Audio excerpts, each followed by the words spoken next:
여러분께서는 지금 평화방송의 명품 시사 프로 열린세상 오늘 윤재선입니다를 듣고 계십니다.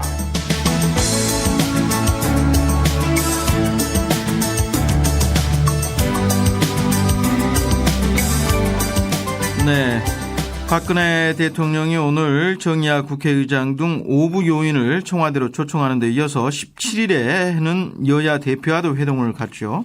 중동 순방에 대한 성과를 설명하고 경제 살리기 등 민생 현안에 대한 협조를 요청할 걸로 보이는데요.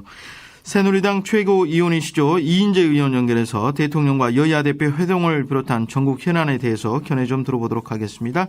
이인재 최고위원님 나와 계십니까? 예, 안녕하세요. 네. 예. 대통령이 여야 대표 청와대로 초청해서 회동 갖는 게 이번이 처음이라고 합니다. 예. 이 17일로 다가온 회동의 의미 어떻게 좀 보고 계십니까?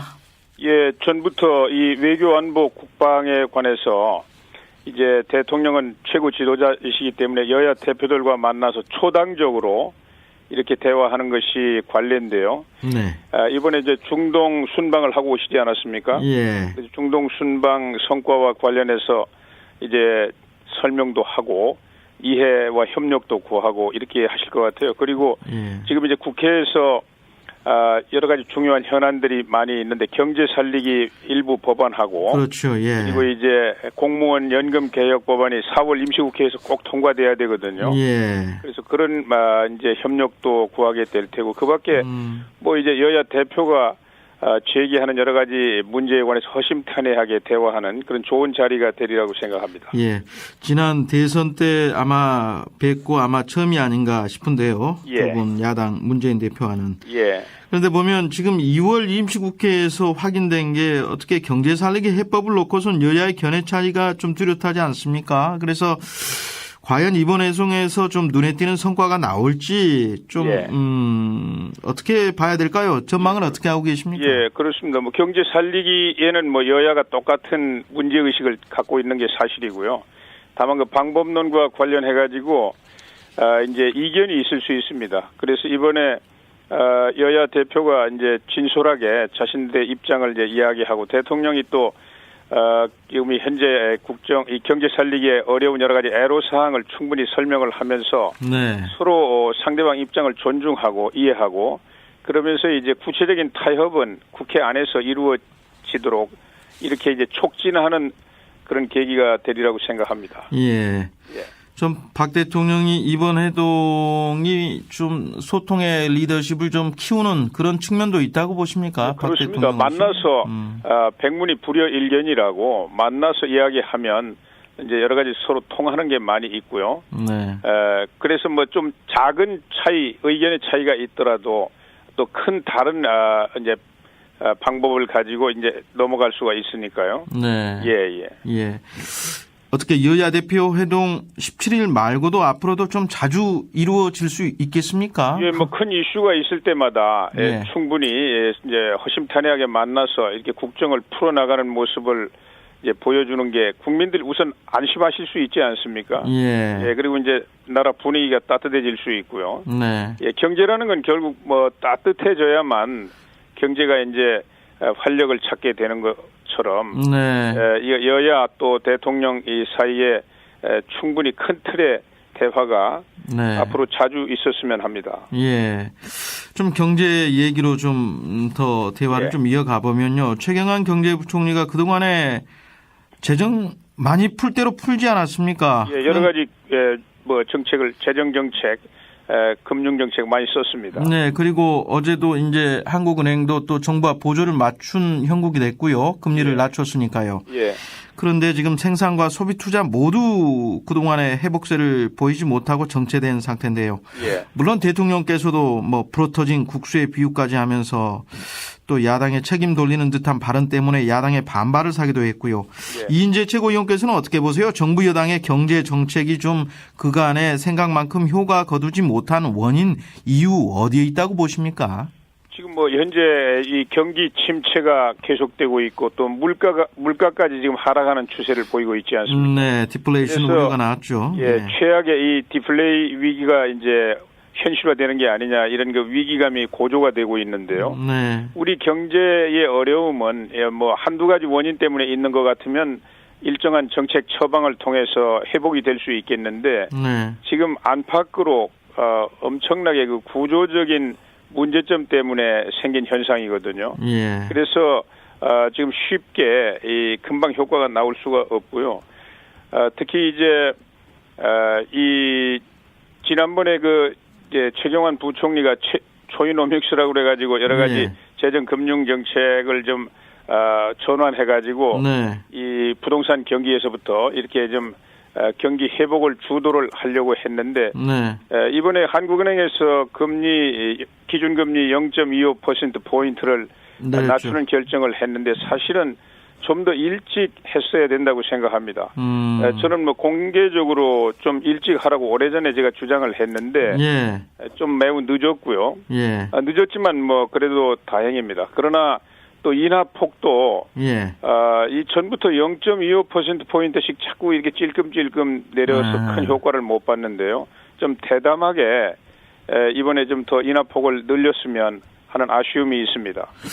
이렇게 이제 정책들도 서로 손발이 맞아야 이게 뭐 소리가 나듯이 네. 그때 이제 같이 보조를 맞춰줬어야 되는데 이번에 좀 느렸고요. 예. 하여튼 우리 경제는 좀 더 많은 시간을 필요로 하고요. 회복에는 예. 여기에는 또 경제 주체 뭐 정부 또 민간 정치권 이 손발을 맞추어서 꾸준히 이 노력을 해야만 회복으로 갈 수 있다고 생각합니다. 예.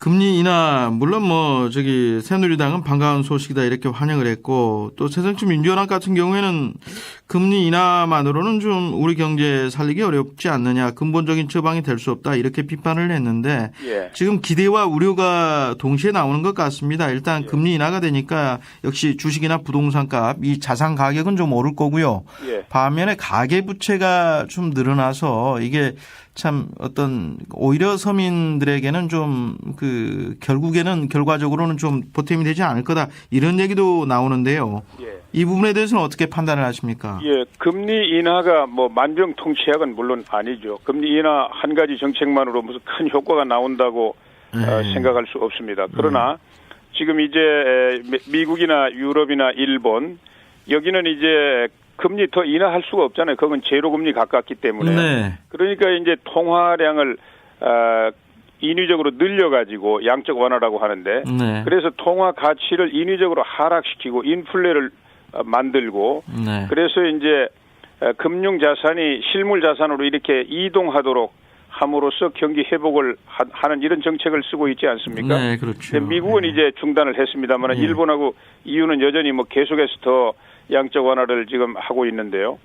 그렇기 때문에 우리나라는 지금 통화량 공급을 인위적으로 늘리는 것은 인플레 위험 때문에 굉장히 채택하기가 어렵고 그래서 기준 금리가 2%였기 때문에 네. 이것을 내림으로써 화폐 가치를 인위적으로 좀 떨어뜨리고 그래서 환율 정책을 가지고 이제 수출도 좀 높이고 또 이제 금융 자산이 실물 자산으로 이동하도록 해가지고 경기 회복도 좀 돕고 이런 정책을 쓰고 있는 것입니다. 그래서 이것 때문에 뭐 부작용이 전혀 없다고 할 수 없지만 네. 그러나 이제 지금 경기 회복 이 말하자면 이 경기 침체와 물가 하락 이 추세를 반전시키는 데는 상당히 도움을 줄 것으로 생각하고요. 예. 그래서 뭐 야당의 주장은 뭐 그런 걱정이 없는 건 아니지만 그러나 이제 우리가 노리는 목표는 이제 경기 회복에 있으니까 앞으로 같이 힘을 모아야 나가야 된다고 생각합니다. 네, 지금 임금 인상론도 필요하다 이렇게 최경환 경제부총리가 말하지 않았습니까? 최저임금 빠른 속도로 올릴 수밖에 없는 상황이고 지금 내수 진작시키고 내수 살리기 위해서는 적정 수준의 임금 인상이 일어나야 된다 이런 말씀도 했는데 지금 경제계는 그럴 형편이 안 된다 이렇게 손사래를 치고 있는 형국이고요. 노동계는 지금 정부가 좀 진정성 보이려면 대통령이 나서서 강력한 의지 표명해야 되는 거 아니냐 이렇게 요구하기도 합니다. 어떻게 대통령이 나서서 좀 임금 인상 부분에 대한 강력한 의지를 표명할 필요가 있다고 보십니까? 예, 저는 그 부분에 관해서는 좀 생각을 달리하고 있는데요. 임금 시장은 정부가 개입하는 것이 굉장히 적절하지 않은 영역입니다. 네. 아까 이야기한 뭐 환율이라든지 금리라든지 이런 거는 이제 정부가 주도하는 것이지만요. 예. 이 임금 시장은 노사 간의 이 협상에 의해서 자율적으로 형편에 맞게 이렇게 시장에서 정해지도록 하는 게 맞고요. 예. 다만 이제 최저임금은 이제 위원회가 있습니다. 그 결정하는 위원회가 해마다. 최저임금 근데 거기서는 정부가 어느 정도 객관적으로 이제 주도권을 가지고 할 수가 있습니다. 네. 그런데 일반 임금 인상 문제는 정부가 개입하면 큰 혼란이 생깁니다. 네. 산업이나 기업에서 이제 좀 여유가 있는 곳도 있겠죠. 경기가 네. 좋아가지고. 그런 데는 뭐 자연적으로 이제 노조 쪽에서도 형편을 알기 때문에 임금 인상 압력이 좀 높아가지고 높은 수준에서 임금이 결정될 수 있지만 산업에 따라서는 뭐 지금 조선이라든지 석유화학 이런 데는 아주 건설이라든지 너무너무 어렵지 않습니까? 네. 또 기업, 중소기업들 너무너무 어렵습니다. 예. 근데 여기에 정부가 주도해서 임금을 인상하라는 메시지를 보내면은 네. 이제 노사 간의 갈등이 깊어질 수 있고요. 예. 이제 가뜩이나 지금 이 어려움을 극복해야 되는 산업이나 기업 쪽에서는 감당하기 어렵죠. 예. 이거는 굉장히 민감한 문제인데 일반적으로 임금을 인상하라 이런 메시지를 보내는 것은 옳지 않다고 생각합니다. 예. 다른 연안 좀 몇 가지 여쭤보겠습니다. 예. 지금 새누리당 원내 지도부 중심으로 이 고고도 미사일 방어 체계죠. 사드 예. 배치 문제 공론화하자 이런 얘기가 나오지 않았습니까? 예. 당장 15일이죠. 예, 당정청 정책조정협의회가 예정이 예, 됐고 예. 또 이달 말에는 또 정책의총을 통해서 공론화에 나서겠다 그런 방침인데 예. 이인재 최고위원께서는 부정적인 견해를 피력하셨어요. 이유가 뭡니까? 예, 이 사드 이제 우리가 도입해서 배치하는 문제는 우리 안보라든지 국익과 민감한 문제이고요. 또 이건 이제 중국이나 미국이나 여러 주변 나라들 입장도 좀 첨예하게 대립하고 있지 않습니까? 네. 그렇기 때문에 이 사드 도입을 언제 하느냐, 어느 규모로 하느냐 하는 문제는 아주 고도로 이 민감한 국가 안보 사건 이 사례이기 때문에요. 예. 이거는 아주 조심스럽게 은밀하게 아주 고도의 전략성을 가지고 접근해서 결정해야 될 문제이지. 예. 이걸 뭐 국민 일반 여론 또 의원들 일반 여론에 붙여가지고 방향을 결정하는 것은 이제 우선 이것 때문에 이제 주변 나라들이 보고 있지 않습니까? 네. 국가 이익을 위해서 저는 적절치 않다고 생각하고 다만 이제 원내 대표부가 언론에서 이제 하도 오랫동안 논쟁이 계속되는데 네. 정부가 침묵하고 있으니까 이제 이걸 공론화할 필요가 있지 않느냐. 또 여기에는 많은 이제 세금이 예산이 들어가지 않습니까? 네, 그렇죠. 그러니까 이제 공론화할 필요가 있다 이렇게 이야기하는데 아마 잘 조정이 될 겁니다. 또 정부가 지금 미국으로부터 사드 도입을 해달라는 요청도 협의도 결정도 일절된 일이 없다. 네. 그건 또 사실입니다. 그렇기 때문에 지금 뭐 국회가 그런 상황에서 이 문제를 예. 공론화하는 것은 적절치 않고 잘 해결될 것으로 봅니다. 그런데 말이죠. 청와대 말씀하신 것처럼 지금 요청이 없었으니까 예. 미국으로부터 협의도 없었고 결정된 게 없다. 이렇게 공론화에 반대하는 뜻 분명히 하지 않았습니까? 아니 현재 상황이 그러니까 네. 국회에서 먼저 이야기를 하게 되면은 안 되지 않습니까? 예, 그러니까 또 보니까 청와대도 선을 그었고요. 공론화 쪽에 좀 부정적인 예. 견해를 밝혔고 당 안에서도 보면 친박계 윤상현, 이정은 의원도 그런 부정적인 견해를 밝혔고 그래서 이게 사드 배치에 대한 논의가 진행될수록 당청 갈등 또 당내 계파 갈등으로 번지는 거 아니냐 이런 시각도 나옵니다만은 지금이라도 논의 중단하는 게 나을까요? 이거는 뭐 계파 갈등 또 당청 갈등으로 갈 문제가 아닙니다. 네. 지금 이제 언론에서 너무 앞서 나가서 이제 여러 가지 논란이 생기니까 이제 우리 당이 좀 주도적으로 좀 정리를 해볼까 이런 의혹을 보인 것인데요. 네. 그러나 이제 청와대가 이제 이거는 뭐 미국으로부터 전혀 뭐 제의 받은 일도 없고 협의나 뭐 결정은 더군다나 뭐 한 일이 없고 이런 상황이기 때문에 네. 지금 공론화 적절치 않다. 그건 누가 부정할 수 있습니까? 예. 예. 지금 이 공교롭게 말이죠. 공론화 얘기가 나온 게 말이죠. 주한미국 대사 피습 사건 이후에 나오지 않았습니까? 예. 그래서 이게 무슨 사드 도입과 주한미국 대사 피습 사건이 무슨 상관관계가 있는 건지 그리고 이게 4.29 재보궐선거를 앞두고 안보 정국을 좀 조성을 해서 지지층 결집괴하는 거 아니냐 이렇게 보는 야당 의원들 분들도 계십니다. 예. 이 부분에 대해서는 어떻게 말씀하시겠습니까? 그럼 그건 우연의 일치지 리포트 대사 그 테러 사건하고는 시기적으로 무슨 특별한 인과관계는 없다고 생각합니다. 예. 예, 그리고 지금 이제 사드 배치 문제는 여야 간에 뭐 지금 첨예하게 논쟁이 벌어지고 있는 것도 아니고요. 예. 이걸 가지고 무슨 뭐 선거용으로 뭐 이런 의도는 정말 백에 하나도 없습니다. 예. 예. 예. 알겠습니다. 예, 좀 예. 여기까지 듣겠습니다. 예. 네, 새누리당 이인재 최고위원이었습니다. 감사합니다. 예, 감사합니다.